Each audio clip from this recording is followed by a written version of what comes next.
Hi everybody, I'm back again. First inspection, managed to get the back wheel off. The spindle on that one was pretty well seized in there. I don't know if you can see the other end. It's very dry. It's got like a steel on steel, no grease.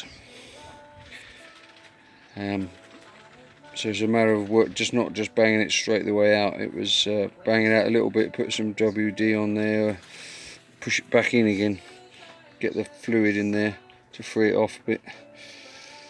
But as you can see, screwdriver straight through the swinging arm. And my brother did say to me that he'd watched the video and the swinging arms and these are made of butter. But that, I just poked that through. There was a little hole, I poked it through there, it's full of water. So it's not entirely the bike's fault. It's been sat in the weather and the water has got in there from somewhere. I just tipped it up, so I don't know if you can see these black lines on the path here. I just tipped it upside down, a load of water poured out of the frame, so it's full of water. So see, it does look like, if you can see there, that's been cut off.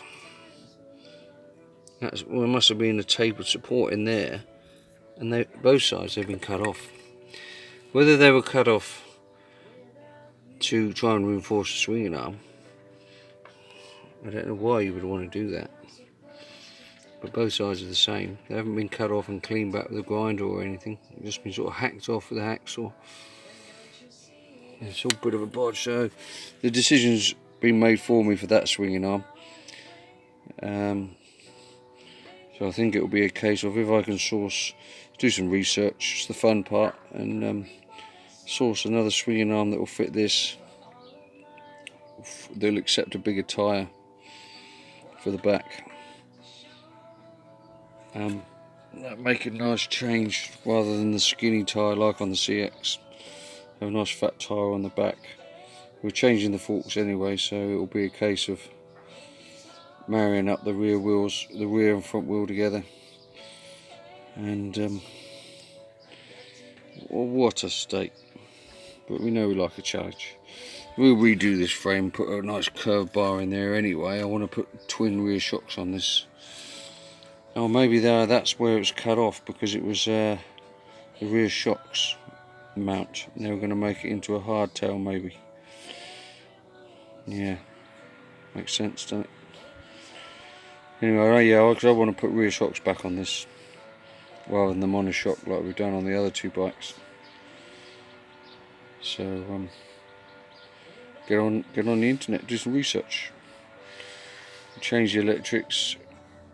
I've been watching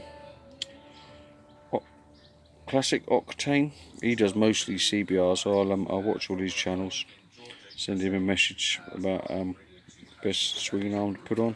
He upgrades all the electrics, so this is the bit I liked, all the research. I want to get these two stripped down so I can get the frames in the shed. But, yeah, that's bad. Anyway. Okay guys. Ding.